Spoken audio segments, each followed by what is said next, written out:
Assalamualaikum warahmatullahi wabarakatuh. Yang terhormat Ibu Dr. Haji Raden Pancap Pertiwi Hidayati, MPD, dan Bapak Setiawan, SPD, MPD, selaku dosen pengampu mata kuliah semantik. Perkenalkan, kami dari kelompok 4 kelas C PBSI FKIP Unpas yang beranggotakan saya sendiri, Ananda Sofia Syahla, dengan NPM 1850387 sebagai moderator sekaligus sebagai pemateri keempat. Berikut biodata singkat saya.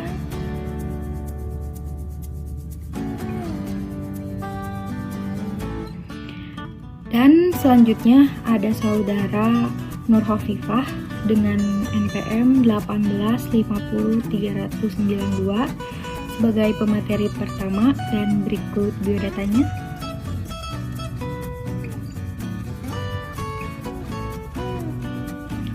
Lalu ada saudara Ahmad Rizaldi dengan NPM 185030123 sebagai pemateri kedua, dan ini biodata singkatnya.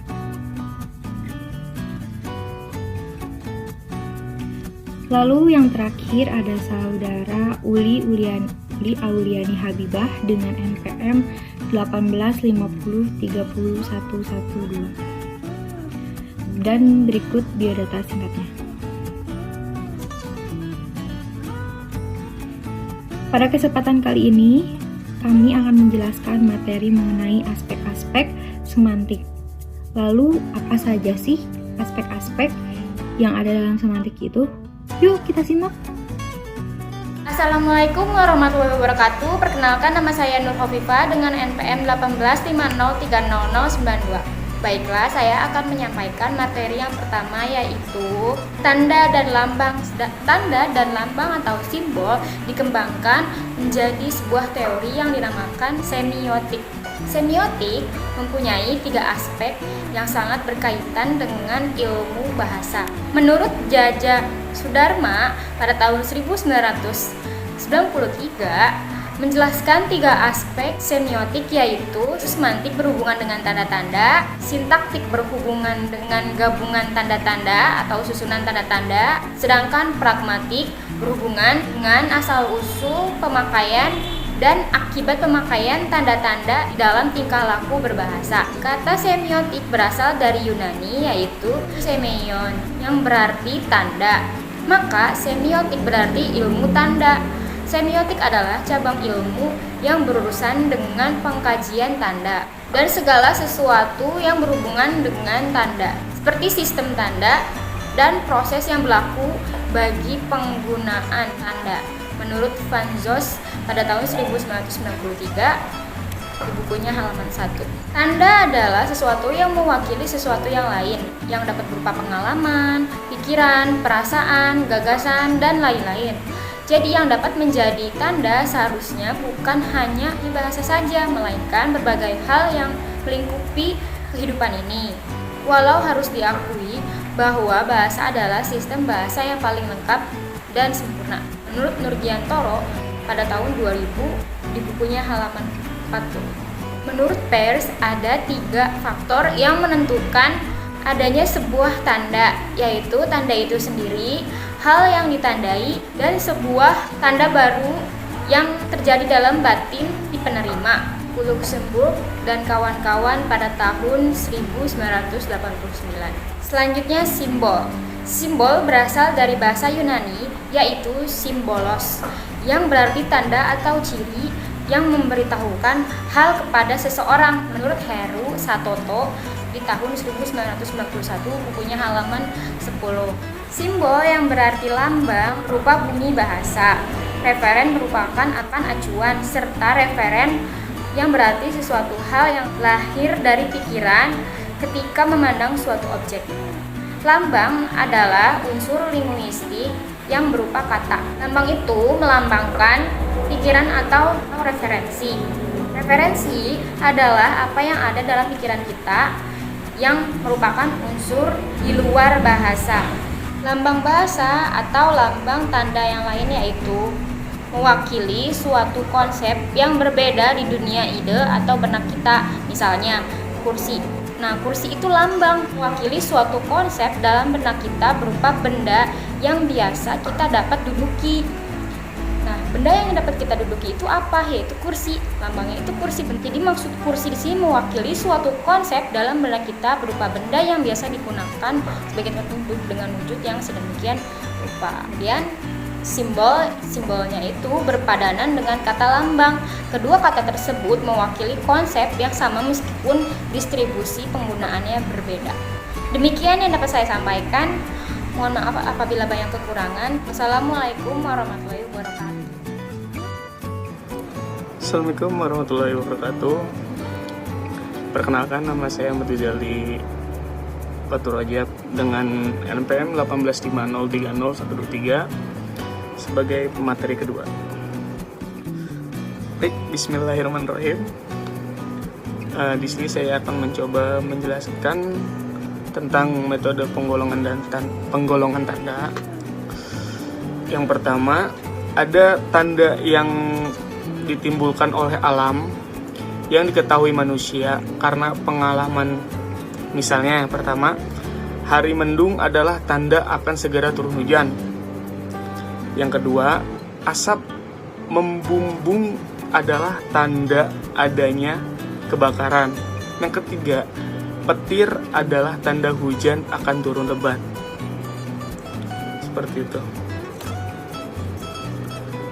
Dan tanda, kemudian saya akan coba menjelaskan dengan tanda yang ditimbulkan oleh binatang yang diketahui manusia dari suara binatang tersebut.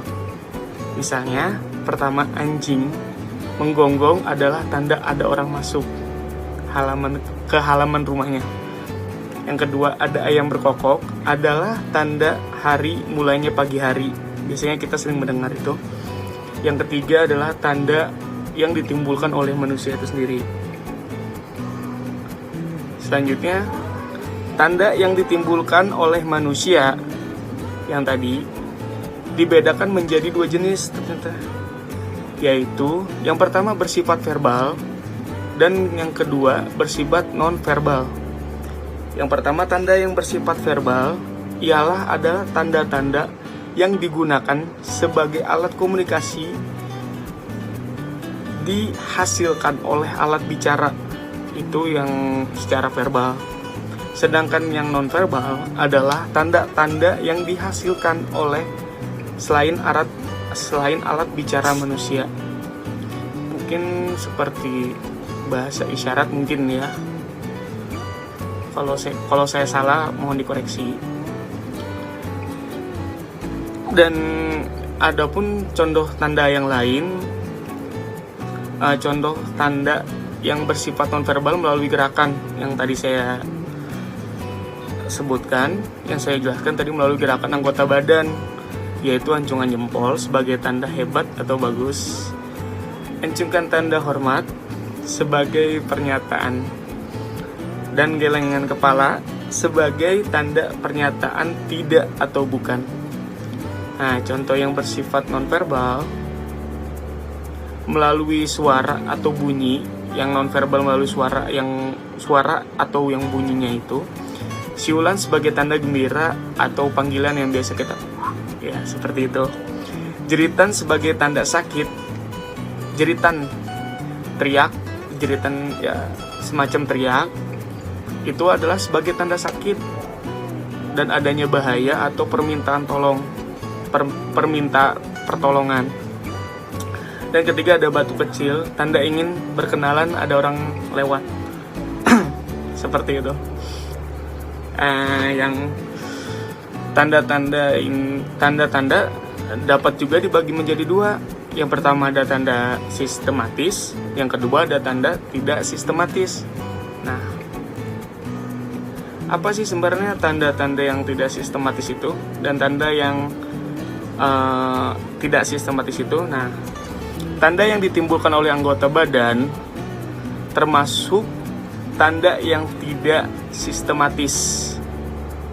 Nah, sedangkan tanda-tanda berupa rambu-rambu lalu lintas itu termasuknya tanda yang sistematis. Baik, mungkin segitu saja dari saya. Mohon dimaafkan. Wilayah topik walidayah. Assalamualaikum warahmatullahi wabarakatuh. Assalamualaikum warahmatullahi wabarakatuh. Saya Ulia Uliani Habibah dengan nomor induk mahasiswa 185030112. Di sini saya akan menjelaskan mengenai hubungan simbol dengan tanda atau kenyataan. Keunggulan komunikasi nampaknya terletak pada cara manusia menggunakan bahasa sebagai alat komunikasi. Ada dua aspek penting dalam komunikasi, yaitu tanda dan simbol atau lambang. Simbol atau lambang adalah sejenis tanda yang dapat berupa bunyi, seperti dalam bahasa, gambar, seperti dalam tanda lalu lintas, rambu-rambu lalu lintas, ataupun tanda yang lainnya. Lalu ada warna, seperti biru, hitam, merah, dan warna-warna yang lainnya. Begitu juga warna yang ada dalam lampu lalu lintas. Lalu ada gerak-gerik anggota tubuh, dan sebagainya, yang secara konvensional digunakan untuk melambangkan atau menandai sesuatu. Misalnya, kata yang berbunyi kuda digunakan untuk melambangkan sejenis binatang berkaki 4 yang biasa dikendarai. Contoh lainnya, warna merah dalam lampu lalu lintas untuk melambangkan tidak boleh berjalan terus. Artinya kendaraan harus berhenti jika lampu lalu lintas berwarna merah. Lalu ada contoh lain, yaitu cincin merupakan simbol perkawinan. Sedangkan tanda adalah sesuatu yang menandai sesuatu yang lain. Misalnya, adanya asap hitam membumbung tinggi di kejauhan adalah tanda adanya kebakaran. Sofa dan Utami 2017 halaman 184 di dalam jurnal penelitian yang mereka lakukan mengatakan bahwa sebuah tanda mengandung penanda dan petanda di dalamnya. Hal ini sejalan dengan Saussure yang menganggap tanda memiliki dua sisi, yaitu penanda dan petanda. Sehingga penanda dan petanda merupakan dua aspek yang tidak terpisahkan. Mengapa tidak terpisahkan?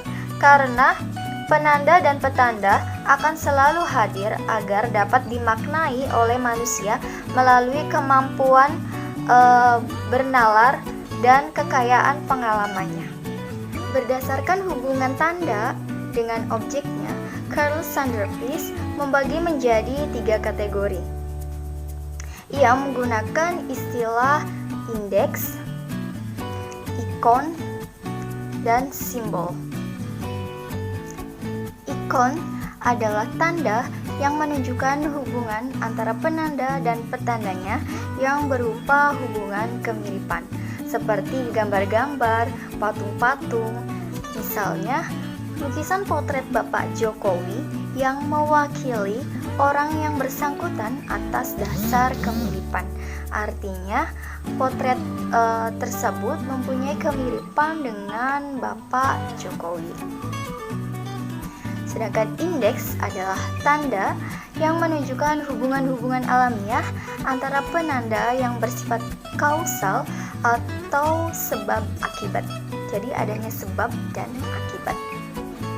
Indeks juga merupakan petunjuk bagi setiap orang untuk melacak tanda-tanda yang mungkin sudah hilang karena memiliki memiliki arti sebab akibat. Jadi hubungan sebab akibat. Contohnya seperti jika kita tidak melihat api, tetapi kita melihat asap, itu menunjukkan bahwa di mana ada asap, di sana ada api. Contoh selanjutnya, jika kita tidak melihat kecelakaan, tapi di sana kita melihat pecahan kaca dan darah di aspal, berarti menandakan bahwa baru saja ada kecelakaan di sana. Jadi indeks ini yaitu hubungan sebab akibat. Selanjutnya ada simbol. Simbol adalah tanda yang tidak memiliki hubungan alamiah antara penanda dan petandanya.